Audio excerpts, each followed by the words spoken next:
ಶ್ರೀ ಗಣಪತಿ ಶಾರದಾ ಗುರುಭ್ಯೋ ನಮಃ.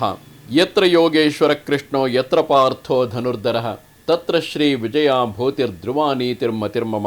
ಶ್ರೋತೃಗಳಿಗೆ ಶ್ರೀ ಅಳಸಿಂಗರಾಚಾರ್ಯ ವಿರಚಿತ ಶ್ರೀ ವ್ಯಾಸ ಮಹರ್ಷಿ ಪ್ರಣೀತ ಶ್ರೀಮನ್ ಮಹಾಭಾರತದ ಅನುಶಾಸನಿಕ ಪರ್ವದಲ್ಲಿ ಶರಣಾಗತ ರಕ್ಷಣೆಯಿಂದ ಉಂಟಾಗುವ ಫಲವನ್ನು ನಿರೂಪಿಸತಕ್ಕ ಶೇನ ಕಪೋತಾಖ್ಯಾನವನ್ನು ಭೀಷ್ಮನು ಯುಧಿಷ್ಠಿರನಿಗೆ ಹೇಳಿದುದು ಎಂಬ 67ನೆಯ ಅಧ್ಯಾಯಕ್ಕೆ ಸ್ವಾಗತ. ಆಗ ಯುಧಿಷ್ಠಿರನು ಲೋಕದಲ್ಲಿರುವ ಜರಾಯುಜಾದಿ ಚತುರ್ವಿಧ ಪ್ರಾಣಿಗಳಲ್ಲಿ ತನ್ನಲ್ಲಿ ಮರೆಹೊಕ್ಕ ಯಾವ ಪ್ರಾಣಿಯನ್ನಾದರೂ ರಕ್ಷಿಸತಕ್ಕವನಿಗೆ ಉಂಟಾಗುವ ಫಲವೇನು ಎಂಬುದನ್ನು ನನಗೆ ತಿಳಿಸಬೇಕು ಎನ್ನಲು ಭೀಷ್ಮರು ಹೇಳುತ್ತಾರೆ, ಧರ್ಮಪುತ್ರ, ಇದಕ್ಕೆ ನಿದರ್ಶನವಾಗಿ ಹಿಂದೆ ನಡೆದ ಒಂದು ಕಥೆಯನ್ನು ಹೇಳುವೆನು ಕೇಳು. ನೋಡುವುದಕ್ಕೆ ಬಹಳ ಸುಂದರವಾದ ಒಂದು ಪಾರಿವಾಳದ ಹಕ್ಕಿಯನ್ನು ಹಿಡಿಯುವುದಕ್ಕಾಗಿ ಒಂದು ಗಿಡುಗವು ಬೆನ್ನಟ್ಟಿ ಬಂದಿತು. ಆಗ ಆ ಪಾರಿವಾಳವು ವೃಷದರ್ಭನೆಂದು ಪ್ರಖ್ಯಾತನಾದ ಶಿಬಿತ ಚಕ್ರವರ್ತಿಯ ತೊಡೆಯ ಮೇಲೆ ಬಿದ್ದು ಅವನಲ್ಲಿ ಮರೆಹೊಕ್ಕಿತು. ಮಹಾಮಹಿಮನೂ ಶುದ್ಧಾತ್ಮನೂ ಆದ ಆ ಶಿಬಿಯು ತನ್ನ ತೊಡೆಯ ಮೇಲೆ ಬಿದ್ದು ಭಯದಿಂದ ನಡುಗುತ್ತಿರುವ ಆ ಹಕ್ಕಿಯನ್ನು ಕೈಯಿಂದ ಸವರಿ, ಓ ಪ್ರಾಣಿ, ಹೆದರಬೇಡ, ಸಮಾಧಾನ ಹೊಂದು. ನಿನಗೆ ಇಷ್ಟೊಂದು ಭಯವು ಯಾರಿಂದ, ಯಾವ ಕಾರಣಕ್ಕಾಗಿ ಸಂಭವಿಸಿತು?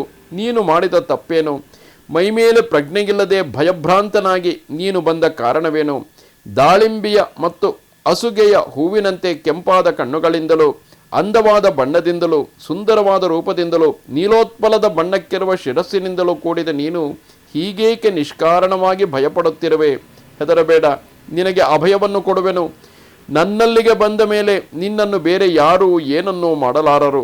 ನಾನು ಲೋಕರಕ್ಷಣಕ್ಕಾಗಿಯೇ ಕಂಕಣವನ್ನು ಕಟ್ಟಿದವನು. ನಾನಿರುವಾಗ ನಿನ್ನನ್ನು ಹಿಡಿಯಬೇಕೆಂದು ಮನಸ್ಸಿನಿಂದಲಾದರೂ ಯೋಚಿಸಲು ಬೇರೊಬ್ಬನಿಗೆ ಧೈರ್ಯವಿರದು. ಎಲೈ ಕಪೋತವೇ, ನಿನ್ನ ರಕ್ಷಣೆಗಾಗಿ ನಾನು ಈ ನನ್ನ ಕಾಶಿ ರಾಜ್ಯವೆಲ್ಲವನ್ನು, ಕೊನೆಗೆ ನನ್ನ ಪ್ರಾಣವನ್ನು ಕೊಡಲು ಸಿದ್ಧನಾಗಿರುವೆನು. ಧೈರ್ಯದಿಂದಿರು, ನಿನಗೆ ಏನು ಭಯವಿಲ್ಲ ಎಂದನು. ಇದನ್ನು ಕೇಳುತ್ತಿದ್ದ ಗಿಡುಗವು ರಾಜನನ್ನು ನೋಡಿ, ರಾಜ, ಇದೇನಿದು? ನನಗೆ ಈ ಪಾರಿವಾಳವು ದೈವಕಲ್ಪಿತವಾದ ಆಹಾರವು. ನಾನು ಎಷ್ಟೋ ಪ್ರಯತ್ನಪಟ್ಟು ಕೈತಪ್ಪಿ ಹೋಗುತ್ತಿದ್ದ ಇದನ್ನು ಹಿಡಿದೆನು. ಅಂತಹ ನನ್ನ ಆಹಾರವನ್ನು ನೀನು ತಪ್ಪಿಸಿ ಇದನ್ನು ರಕ್ಷಿಸುವುದಾಗಿ ಹೇಳುವುದು ಯೋಗ್ಯವಲ್ಲ. ನನಗೆ ಈ ಪಾರಿವಾಳದ ರಕ್ತ, ಮಾಂಸ, ಮಜ್ಜೆ, ಮೇಧಸ್ಸು ಇವುಗಳು ಎಷ್ಟು ಪ್ರಿಯ ಎಂಬುದನ್ನು ನೀನು ಕಾಣೆಯ. ನನಗೆ ತೃಪ್ತಿಕರವಾದ ಈ ಆಹಾರವನ್ನು ಕೆಡಿಸಲು ನೀನು ಅಡ್ಡಲಾಗಿ ಬರಬಾರದು. ಮಹಾರಾಜ, ನನಗಾದರೂ ಹಸಿವು, ಬಾಯಾರಿಕೆಗಳು ದುಸ್ಸಹವಾಗಿ ನನ್ನನ್ನು ಪೀಡಿಸುತ್ತಿರುವವು. ದಾಹ ಸಂಕಟವು ನನ್ನ ಮೈಯನ್ನು ದಹಿಸುವಂತೆ ತೋರುವುದು. ನಾನು ತಡೆಯಲಾರೆನು. ನನ್ನ ಆಹಾರವಾದ ಈ ಕಪೋತವನ್ನು ಬಿಟ್ಟುಕೊಡು. ಈಗಾಗಲೇ ಈ ಪಕ್ಷಿಯು ನನ್ನ ರೆಕ್ಕೆಗಳ ಮತ್ತು ಉಗುರುಗಳ ಪ್ರಹಾರದಿಂದ ಗಾಯಪಟ್ಟು ಅರ್ಧ ಪ್ರಾಣದಿಂದ ನರಳುತ್ತಾ ಬಹು ಕಷ್ಟದಿಂದ ಉಸಿರಾಡುತ್ತಿರುವುದು. ಇದನ್ನು ನೀನು ನನ್ನಿಂದ ತಪ್ಪಿಸಿ ರಕ್ಷಿಸಬಾರದು. ರಾಜ, ನೀನು ನಿನ್ನ ದೇಶದ ಪ್ರಜೆಗಳನ್ನು ರಕ್ಷಿಸಿಕೊಳ್ಳಲು ಅಧಿಕಾರವುಳ್ಳವನಾಗಿರಬಹುದು. ಆದರೆ ನಿನ್ನ ದೇಶದಲ್ಲಿರತಕ್ಕವರ ಮೇಲೆ ನಿನಗೆ ಅಧಿಕಾರವೇ ಹೊರತು ಗಗನಚಾರಿಗಳಾದ ನಮ್ಮ ಮೇಲೆ ನಿನ್ನ ಅಧಿಕಾರವು ಸಲ್ಲದು.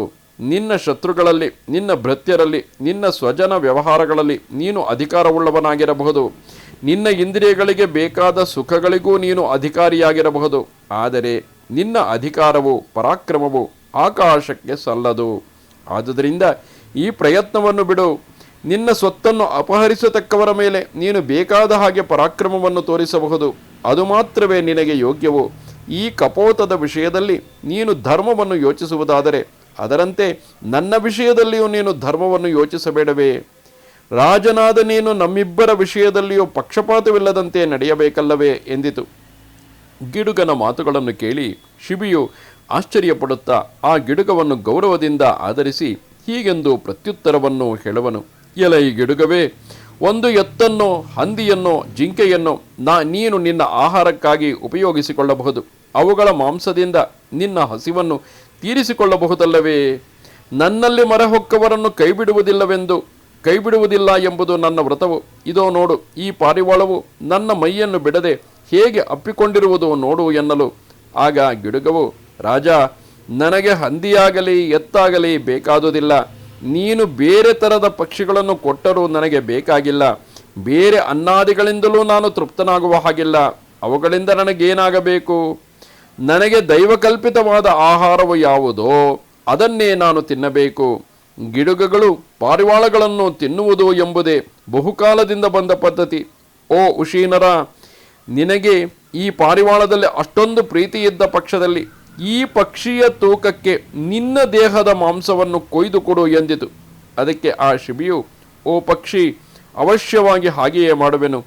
ಈಗ ನೀನು ಕೇಳಿದುದು ನನಗೆ ದೊಡ್ಡ ಅನುಗ್ರಹವೆಂದೇ ತಿಳಿಯುವೆನು, ಇದೋ ಕೊಡುವೆನು ಎಂದು ಹೇಳಿ ಒಡನೆಯೇ ಆಯುಧವನ್ನೆತ್ತಿ ತನ್ನ ದೇಹದಿಂದ ಮಾಂಸವನ್ನು ಕತ್ತರಿಸಿ ಆ ಪಾರಿವಾಳದ ತೂಕಕ್ಕೆ ಸರಿ ಮಾಡುವುದಕ್ಕಾಗಿ ತ್ರಾಸಿನಲ್ಲಿ ಇಡುತ್ತಾ ಬಂದನು, ಅಂದರೆ ತಕ್ಕಡಿಯಲ್ಲಿ ಇಡುತ್ತಾ ಬಂದನು. ಶಿಬಿ ಚಕ್ರವರ್ತಿಯು ತನ್ನ ದೇಹವನ್ನು ಕೊಯ್ದು ತ್ರಾಸಿನಲ್ಲಿ ಇಡುವುದನ್ನು ನೋಡಿ ಅಂತಃಪುರ ಸ್ತ್ರೀಯರೆಲ್ಲರೂ ಭಯದಿಂದಲೂ ವ್ಯಸನದಿಂದಲೂ ತತ್ತಳಿಸುತ್ತಾ ಆ ಕೃತ್ಯವನ್ನು ನೋಡಲಾರದೆ ಹಾ ಹಾ ಎಂದು ಕೂಗುತ್ತಾ ಆ ಸ್ಥಳವನ್ನು ಬಿಟ್ಟು ಹೊರಟು ಹೋದರು. ಅದರಂತೆಯೇ ರಾಜನ ಮಂತ್ರಿಗಳು ಭೃತ್ಯರು ವ್ಯಸನದಿಂದ ರೋಧಿಸತೊಡಗಿದರು. ಆ ರೋದನ ಧ್ವನಿಯೇ ಆಕಾಶವನ್ನೆಲ್ಲ ತುಂಬಿತು. ಮೊದಲು ಮೇಘದ ಸುಳಿವೇ ಇಲ್ಲದ ಆಕಾಶದಲ್ಲಿ ಉತ್ಪಾತ ಮೇಘಗಳು ಸುತ್ತಲೂ ಬಂದು ಆವರಿಸಿದವು. ಶಿಬಿಯ ಸತ್ಯಕಾರ್ಯವನ್ನು ನೋಡಿ ಭೂಮಿಯು ನಡುಗಲಾರಂಭಿಸಿತು. ರಾಜನಾದರೂ ತನ್ನ ಪಕ್ಕೆಗಳಿಂದಲೂ ತೋಳುಗಳಿಂದಲೂ ತೊಡೆಗಳಿಂದಲೂ ತನ್ನ ಕೈಯಿಂದಲೇ ಮಾಂಸ ಪಿಂಡಗಳನ್ನು ಕತ್ತರಿಸಿ ತ್ರಾಸಿನಲ್ಲಿ ಏರಿಸುತ್ತಾ ಬಂದನು. ಎಷ್ಟೆಷ್ಟು ಮಾಂಸವನ್ನು ಕೊಯ್ದಿಟ್ಟರೂ ಆ ಪಾರಿವಾಳದ ತೂಕಕ್ಕೆ ಸರಿಹೋಗಲಿಲ್ಲ. ರಾಜನ ದೇಹದಲ್ಲಿದ್ದ ಮಾಂಸವೆಲ್ಲ ತೀರಿ ಅಸ್ಥಿಪಂಜರವು ಮಾತ್ರ ಉಳಿದಿದ್ದಂತೆ ತೋರಿತು. ರಕ್ತವು ಸ್ರವಿಸುತ್ತಿತ್ತು. ಇಷ್ಟಾದರೂ ಕಪೋತದ ಭಾರಕ್ಕೆ ಸರಿಯಾಗಿ ತಕ್ಕಡಿಯು ನಿಲ್ಲದಿದ್ದುದನ್ನು ನೋಡಿ ಶಿಬಿಯು ತಾನೇ ಮೊತ್ತಕ್ಕೆ ಆ ತಕ್ಕಡಿಯನ್ನೇರಿ ಕುಳಿತನು. ಇದನ್ನು ಕಂಡೊಡನೆ ಇಂದ್ರನೊಡನೆ ಎಲ್ಲಾ ದೇವತೆಗಳು ಆ ರಾಜನ ಮುಂದೆ ಕಾಣಿಸಿಕೊಂಡರು. ಆಕಾಶದಲ್ಲಿ ದೇವದುಂದುಭಿಗಳು ಮೊಳಗಿದವು. ಗಗನಚಾರಿಗಳಾದ ದೇವತೆಗಳು ಜಯಭೇರಿಗಳನ್ನು ನುಡಿಸಿದರು. ಒಡನೆಯೇ ಆಕಾಶದಿಂದ ಶಿಬಿಯ ಮೇಲೆ ಅಮೃತ ವರ್ಷವು ಸುರಿಯಿತು. ದಿವ್ಯ ಪುಷ್ಪಗಳು ಅವನ ಮೈಮೇಲೆ ಬೀಳುತ್ತಿದ್ದವು. ದೇವಗಂಧರ್ವರು ಅಪ್ಸರಸ್ಸುಗಳು ಇವನ ಮುಂದೆ ಗಾನ ನರ್ತನಗಳನ್ನು ಮಾಡತೊಡಗಿದರು. ಆ ಶಿಬಿ ಚಕ್ರವರ್ತಿಗೆ ಅಮೃತ ವರ್ಷದಿಂದಲೂ ಪುಷ್ಪ ವರ್ಷದಿಂದಲೂ ಬಾಧೆಯೆಲ್ಲವೂ ನೀಗಿ ಆಪ್ಯಾಯನ ಉಂಟಾಯಿತು. ಇಷ್ಟರಲ್ಲಿಯೇ ಸುವರ್ಣಮಯವಾದ ಉಪ್ಪರಿಕೆಗಳಿಂದಲೂ ರತ್ನ ಖಚಿತವಾದ ಸುವರ್ಣ ತೋರಣಗಳಿಂದಲೂ ವೈಢೂರ್ಯ ರತ್ನದ ಸ್ತಂಭಗಳಿಂದಲೂ ಶೋಭಿತವಾದ ವಿಮಾನವು ಆಕಾಶದಿಂದ ಶಿಬಿ ಚಕ್ರವರ್ತಿಯ ಮುಂದೆ ಬಂದಿಳಿಯಿತು. ಒಡನೆಯೇ ಶಿಬಿಯು ಆ ವಿಮಾನವನ್ನೇರಿ ಕುಳಿತು ಶರೀರದೊಡನೆ ಸ್ವರ್ಗವನ್ನು ಸೇರಿದನು. ಶರಣಾಗತ ರಕ್ಷಣವೆಂಬ ಅವನ ಕರ್ಮದಿಂದ ಅವನಿಗೆ ಶಾಶ್ವತ ಗತಿಯುಂಟಾಯಿತು. ಯುಧಿಷ್ಠಿರ, ನೀನು ಹಾಗೆಯೇ ಶರಣಾಗತರ ವಿಷಯದಲ್ಲಿ ನಡೆದುಕೊಳ್ಳಬೇಕು. ಯಾವ ರಾಜನು ತನ್ನಲ್ಲಿ ಭಕ್ತಿಯುಳ್ಳವರನ್ನು, ಅನುರಾಗವುಳ್ಳವರನ್ನು, ಆಶ್ರಿತರನ್ನು ರಕ್ಷಿಸುತ್ತಾ ಸರ್ವಭೂತ ದಯಾಪರನಾಗಿರುವನೋ ಅಂಥವನು ಪರಲೋಕದಲ್ಲಿ ಸುಖವನ್ನು ಹೊಂದುವನು. ಯಾವ ರಾಜನು ಸಾಧುಗಳ ನಡತೆಯನ್ನು ಅನುಸರಿಸಿ ಸನ್ಮಾರ್ಗದಲ್ಲಿ ಇರುವನೋ ಅವನು ನಿಷ್ಕಪಟವಾದ ವೃತ್ತಿಯಿಂದ ಅವನಿಗೆ ದುರ್ಲಭವಾದುದೊಂದೂ ಇಲ್ಲ.